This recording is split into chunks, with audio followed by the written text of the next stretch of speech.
10, 9, 8, 7, 6, 5, 4, 3, 2, 1. Diálogo sin censura. Activismo latinoamericano. Los comentarios realizados durante el foro son responsabilidad de quien los emite y no reflejan la ideología de todas las personas involucradas en los movimientos activistas mencionados, así como tampoco necesariamente reflejan la postura de las personas encargadas de la organización del evento.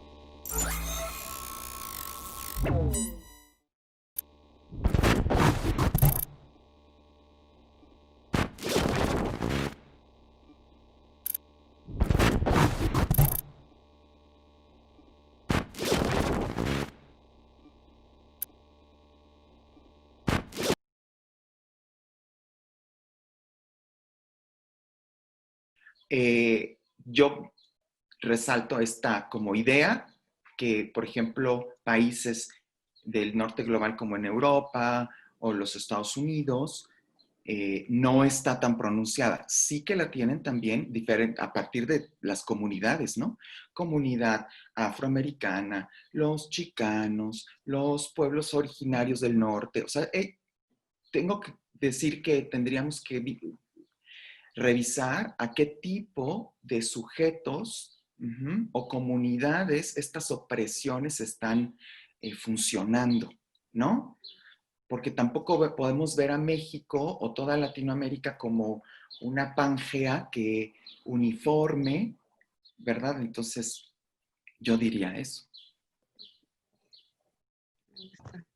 Justo, qué interesante como análisis, ¿no? O sea, entender que no todos somos, o sea, aunque estemos en el mismo lugar geográfico, no atravesamos por lo mismo, ¿no?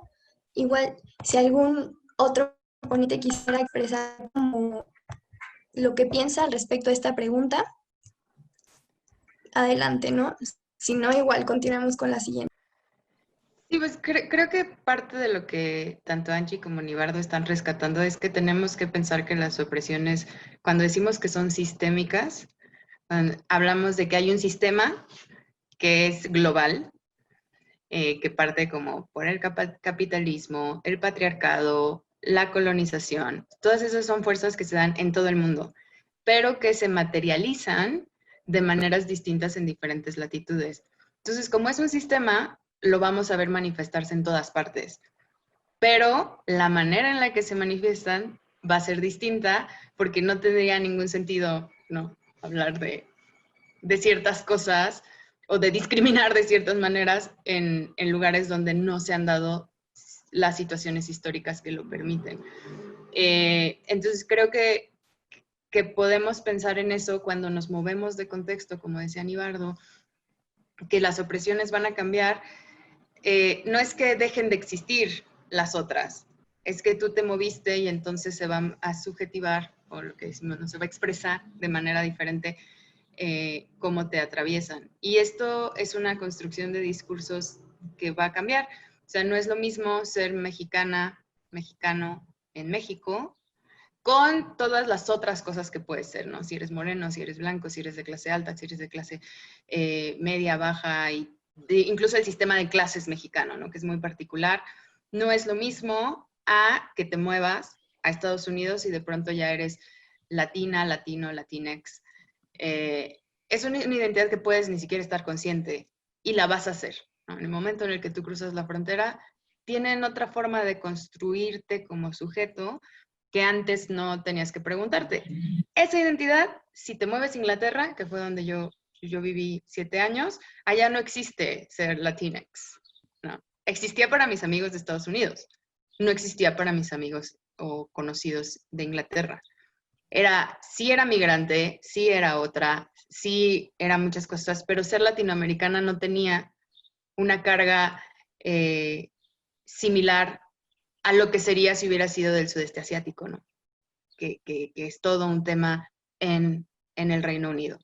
Entonces, y todas estas identidades están atravesadas por sus opresiones, pero van a ser contextuales cómo se expresan esas opresiones.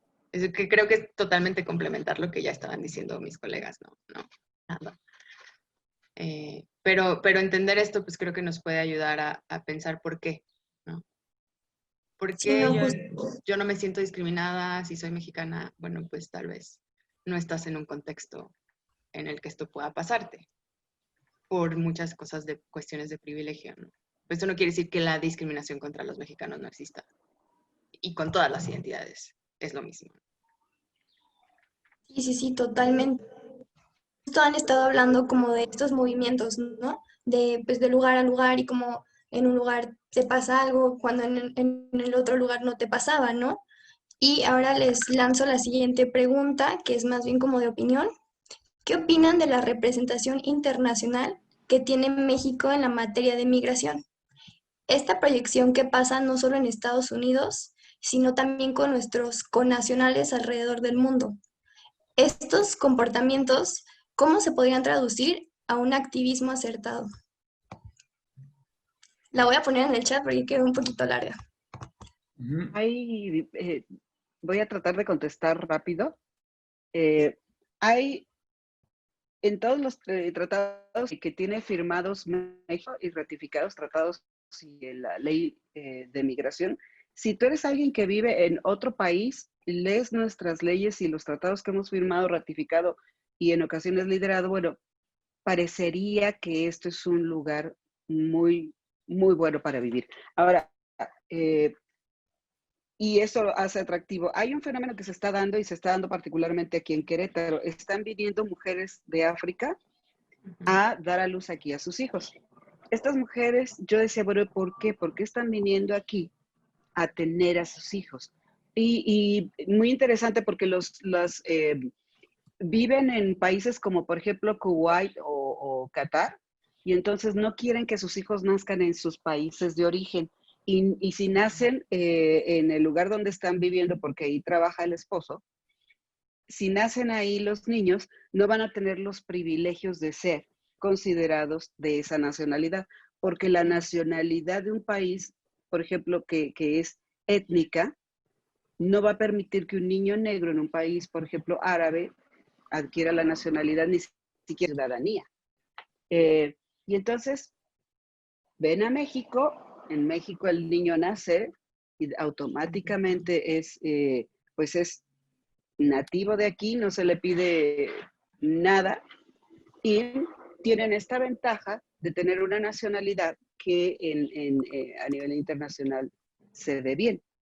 Entonces, hay una buena imagen, hay una idea positiva sobre lo que tiene que ver las leyes y los tratados de México en el extranjero. Por ejemplo, Paulina hizo un muy buen trabajo acerca de todo lo que es la legislación a nivel nacional e internacional. Entonces, pues eso pinta bonito, ¿no? No sé tú qué piensas, Pau. Pues sí, es lo que veíamos, estuvimos todo un semestre trabajando en migración y era lo que nos dimos cuenta cuando hicimos toda la base de datos de legislaciones. O sea, las leyes están hermosas y hay internacionales, interamericanas, nacionales, estatales y dices, los derechos se les deben de respetar porque está en la ley, pero realmente eso pues no pasa. O sea, y es muy triste porque luego es todo un trabajo detrás que llevan las organizaciones que tratan de sostener todos sus trabajos en toda la legislación, pero hay personas que no conocen ni sus derechos, o sea, hay tanto migrantes que no conocen sus derechos cuando entran al país o cuando están de paso, ni ciudadanos como nosotros que sabemos de la existencia de todas esas leyes que protegen a esas personas.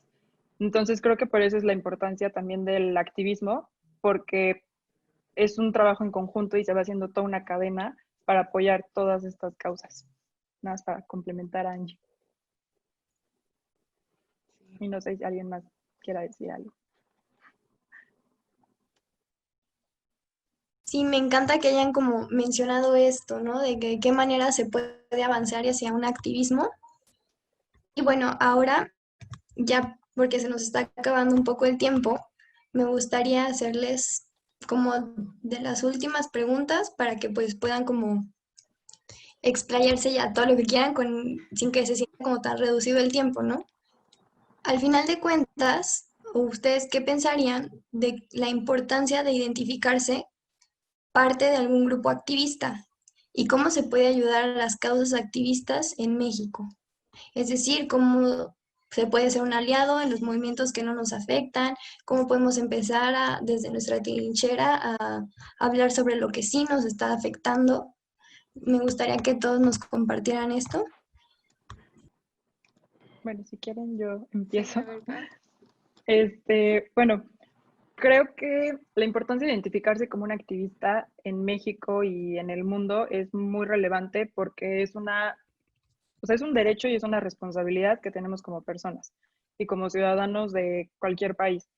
Y yo veo el activismo como un proyecto de vida para cambiar la realidad que tenemos en el mundo.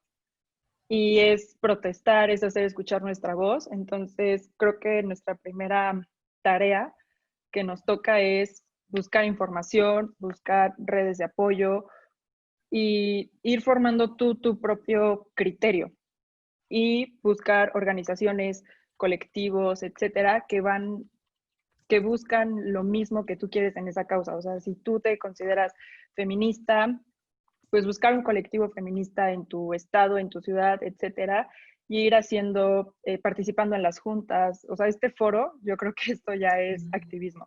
También ahorita con todo lo de las redes ya tenemos el ciberactivismo, que es toda la divulgación de información y también todo lo de, no sé, hasta firmar una petición, ya sea en Amnistía Internacional o en change.org. O sea, tú no sabes a qué persona le estás cambiando la vida con esa firma. O sea, eso es un superpoder que tenemos nosotros y sí tenemos que comprometernos con cualquier causa. O sea, aunque no sea, o sea, sí es nuestra y si nos interpela a nosotros y nos intersecciona y realmente queremos cambiar eso, sí nos tenemos que comprometer y tenemos la responsabilidad de hacerlo, pero si somos aliados tenemos la obligación de informarnos y saber cuál es nuestra posición dentro de esa, pues sí, dentro de ese activismo, porque a fin de cuentas queremos transformar la sociedad y transformar lo que nos rodea. Y muy probablemente la lucha por la que estemos luchando, no vamos a ver el cambio, o chance no nos toca ver el cambio, pero eso no nos tiene que desanimar y tenemos que seguir ahí luchando, porque una frase que me gusta mucho en las marchas feministas es por las que están, no, por las que ya no están, por las que están y por las que estarán. Y eso es lo que tenemos que pensar. Y quisiera terminar con una frase de Eduardo Galeano, que es: mucha gente pequeña en lugares pequeños, haciendo cosas pequeñas, pueden cambiar el mundo. Y creo que eso es el activismo y cualquier activismo tiene que ser bien respetado y validado. Gracias, Pau. Hace ratito como que me salté a Anibardo. Entonces me gustaría que pudiéramos platicarnos y compartirnos lo que piensa, incluso la pregunta anterior y también sobre el activismo, ¿no? La pregunta que les lancé a todos. Ya, gracias Adriana. Voy a hacer rápido. Cuando en la pregunta pasada hablaban de representación, pienso que estaban hablando de representación política, pero también podemos hablar de representación desde una forma muchísimo más abierta. ¿Ok? Y si hablamos de activismo digital,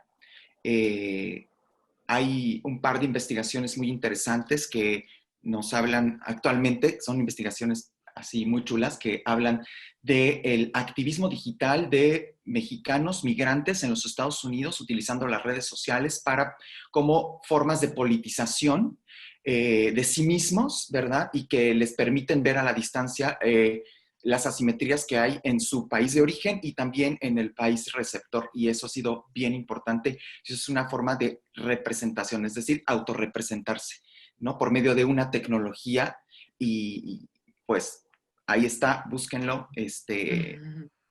Son varios papers, uno de Guiomar y otro de Doris Milda. Y con respecto a la última pregunta, yo no sé si es importante que alguien pertenezca o se haga activista, o sea, no lo sé. ¿Yo qué me preguntaría? Yo lo primero que me preguntaría es, ¿qué discursos de poder me atraviesan? ¿Qué discursos de opresión y me interpelan? ¿Ah? Antes de irme así recio a ser un activista por cualquier cosa, porque también corremos el riesgo de apropiarnos de discursos que no nos atraviesan, pues, ¿no? O de entrar en una dinámica por la que, casi como marea, ¿verdad? Que todo el mundo está practicando, llevando a cabo, y entonces yo me sumo, pero no hay en realidad una politización del sujeto. Yo, digamos que te diría que habría que hacer un trabajo de introspección, cada uno de nosotros, cada una de nosotras, y pensar con qué me identifico, con qué me quiero desidentificar, porque no todo es identidad.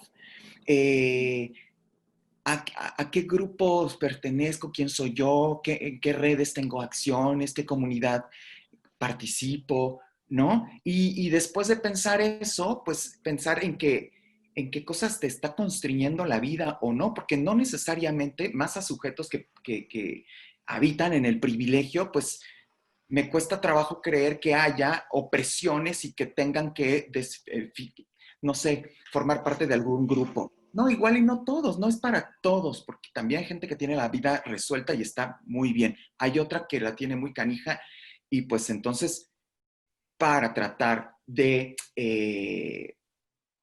despresurizar la vida y, digamos, difuminar de alguna forma y resistir, entonces se politiza y entonces empieza a ser una suerte de activismos. Hay un montón de formas de activismos, ¿no?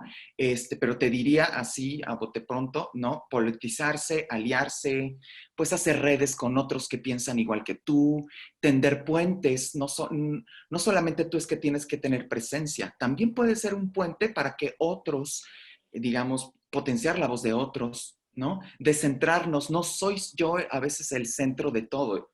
También tengo que permitir que otros ocupen espacios, desjerarquizar la vida, ¿no? Horizontalizar las relaciones. Digamos que esas son como algunas de las acciones que alguien que inicia a tener una práctica activista podría pensar. Bueno, no sé si puedo añadir algo. Sí, adelante. Muchas gracias, Nivardo y Pau, porque creo que tocan aspectos súper importantes de la práctica activista. Uno, la parte de no todas y todos estamos llamados a ser activistas, y eso está bien, pero el activismo siempre es importante. Entonces, en todo tiempo se necesita que alguien sea llamado a ser activista. ¿Por qué? Porque creo que de las cosas que al final están subyacentes en lo que estamos diciendo es trabajo. Es trabajo que muchas veces no es remunerado y es trabajo a largo plazo para construir formas de hacer cambio en comunidad. Y esto no, o sea, ¿qué pasa, por ejemplo, con la emergencia del COVID? Que muchas de las personas que quieren hacer algo no saben cómo, porque no hubo un trabajo de ciudadanía previo para coordinar, para organizar, para saber a dónde acudir y entonces poder intervenir. ¿Para qué sirve el activismo constante? Bueno, para que esas redes se construyan, se negocien. O sea, hay que hablar de que ser activista no solo es, ay, qué bonito si todos nos abrazamos y nos damos la mano. Es poder y es conflicto. Y entonces hay mucha negociación, mucho cuestionamiento que se tiene que hacer todo el tiempo para que en los momentos en los que se necesite, ya sea porque hay una crisis externa como una pandemia global o porque hay una crisis interna como lo que está pasando con Black Lives Matter en Estados Unidos, ¿no? O sea, diferentes chispas que llaman a la acción, haya redes de personas, desde las que en su casa han estado haciendo activismo digital, firmando diferentes peticiones, hasta las personas que han estado poniendo el cuerpo en las calles para articular los movimientos. Entonces, yo creo que está bien si alguien aquí no es activista o no se siente llamado o les da miedo, hay muchas razones, ¿no? O no has encontrado tu lucha. Eso está bien, pero quienes están haciendo el trabajo y quienes ya se identificaron y ya reconocieron cuál es la lucha, esas son personas cruciales porque son como las semillas del activismo de otras y otros y otras. Y Y creo que entender ese proceso a veces nos gana la impaciencia, ¿no? Si han hecho activismo cualquier persona, o incluso la primera vez que fuiste a una marcha, ya quieres que después de la marcha algo pase, y muchas veces no pasa. Lo único que pasa es que a la siguiente marcha van más personas. Y ya con eso, ¿no? Estás movilizando, estás galvanizando, estás politizando a otras sujetas y sujetos.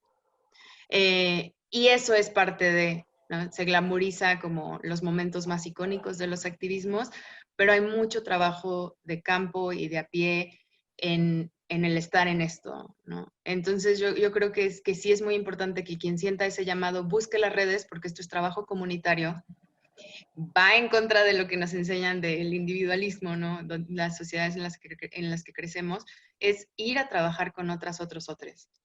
E ir al conflicto, e ir a la discusión, y tratar de ponerte de acuerdo con gente que quiere las cosas diferente que tú, pero quiere la misma cosa, ¿no? Gente que la quiere ya, mañana, hay personas que pueden esperar una década.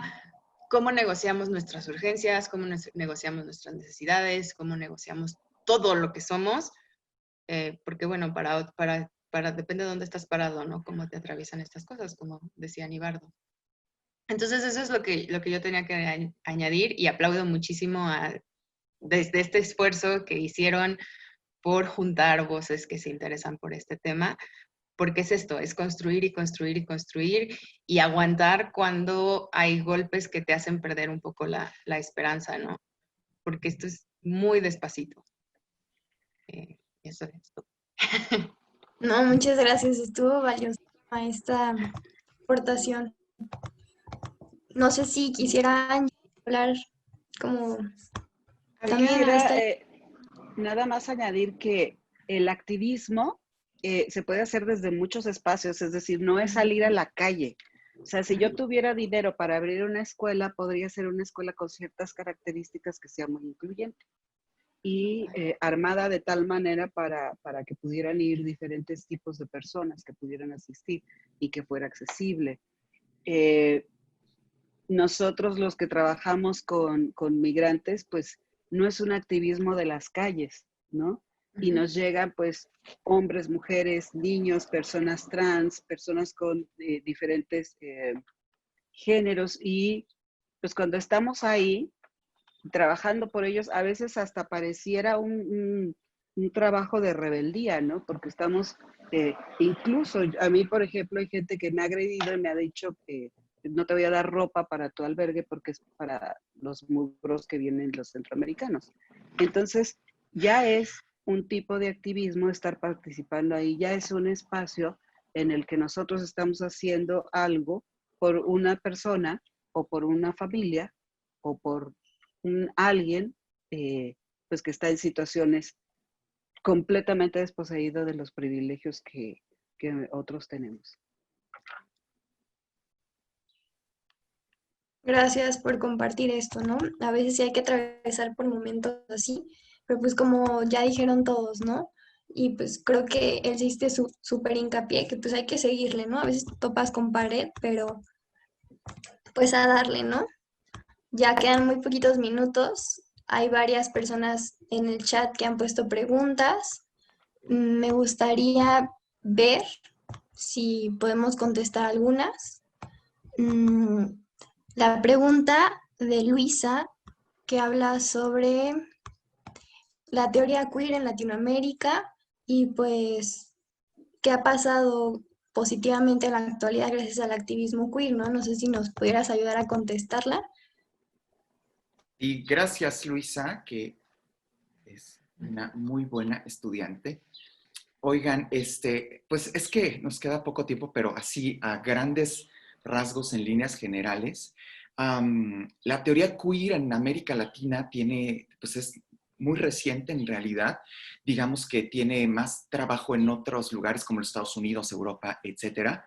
Y aquí ha permeado también como en esas geografías a partir de dos ámbitos. Digamos que el activismo, ¿no?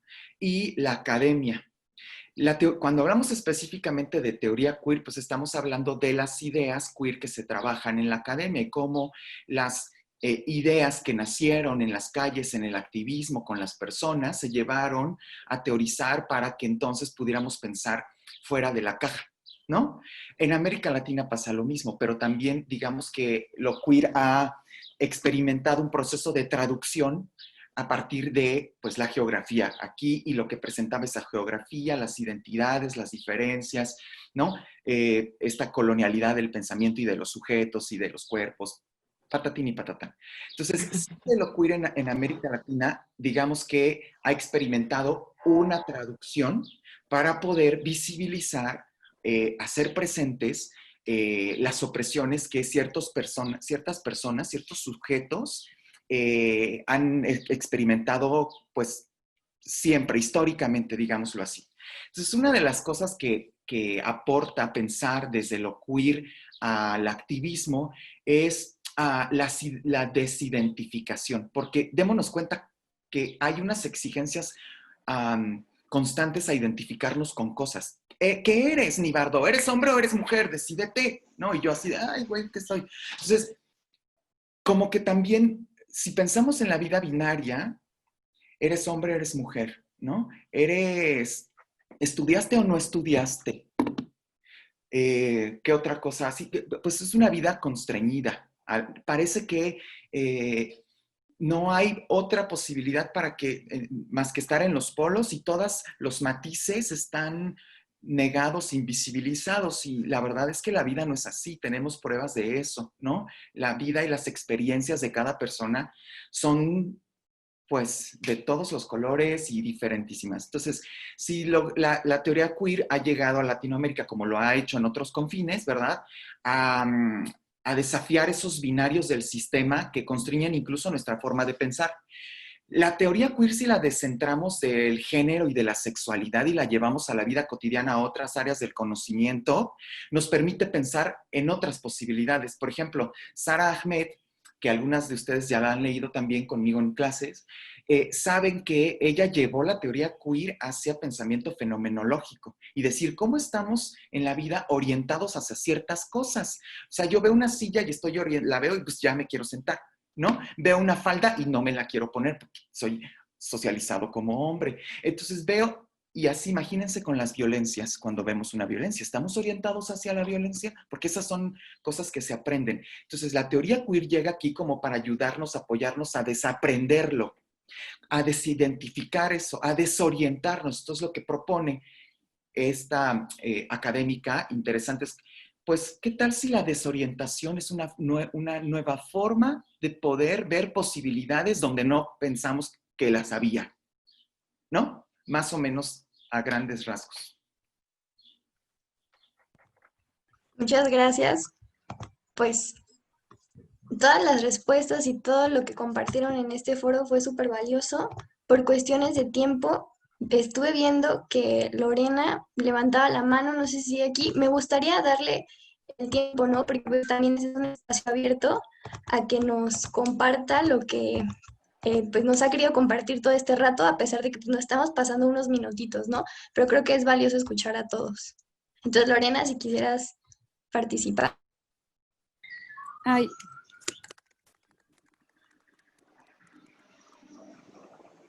Ya estoy.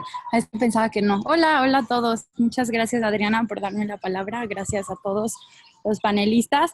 Y pues básicamente, pues hablando sobre el activismo acertado, la pregunta que tú hacías, pues solamente es como una aportación a todo lo que estaban mencionando en términos de seguridad humana. O sea, creo que para un activismo acertado siempre tenemos que ver la perspectiva en términos de esta seguridad humana, ya sea por diferentes escalas, ¿no? En el abordaje para analizar los problemas y las realidades sociales, como abordaje para...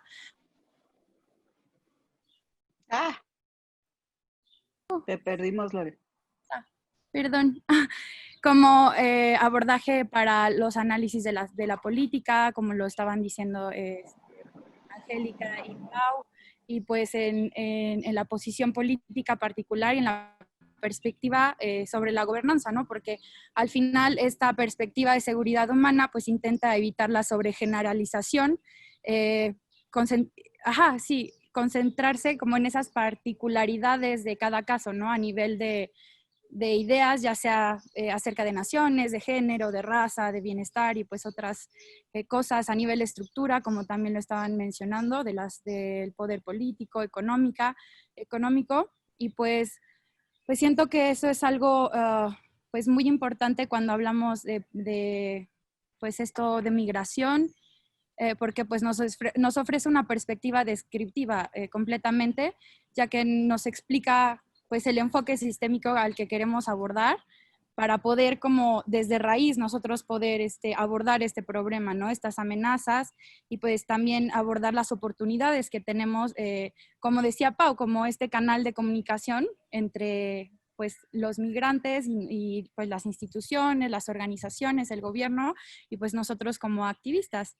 Y pues también preocuparnos en cuanto a la interseccionalidad, que pues es como una observación holística, ¿no? A las vidas reales, que pues somos humanos todos, ¿no? Y nos permiten tener una actitud crítica pues frente pues estas identidades y también, como lo decía Nibardo, de que pues también ver a lo que no te identificas. Entonces, creo que eso para mí es algo que es muy importante y pues ya, muchísimas gracias. No sé si quisieran como platicar un poquito también de eso. No, muchas gracias Lorena por compartirnos todo. Pues esto creo que quedó hasta padre, ¿no? Como de forma de cierre, englobaste mucho de lo que ya se había hablado y pues siempre todas las participaciones son valiosas, ¿no? Quedan muchas preguntas, yo creo que estos son de los temas que pues nunca terminas, ¿no? Eso es lo padre, que pues siempre hay una conversación, siempre se genera diálogo y a pesar del tiempo, pues me gustaría que las personas que tienen estas preguntas no las dejen, ¿no? O sea, si a lo mejor no se pueden contestar ahorita aquí, se pueden contestar en otro lado, ¿no? A lo mejor, no sé si ustedes, pues a lo mejor escribirles un correo, ¿no? O mandarnos igual a las cuentas de Genderwatch, etcétera, para que pues sigamos siempre, ¿no? En diálogo, cuestionándonos, aprendiendo más. Les doy muchas gracias a los ponentes que nos acompañaron hoy, a también los asistentes. Diálogo sin censura. Activismo latinoamericano.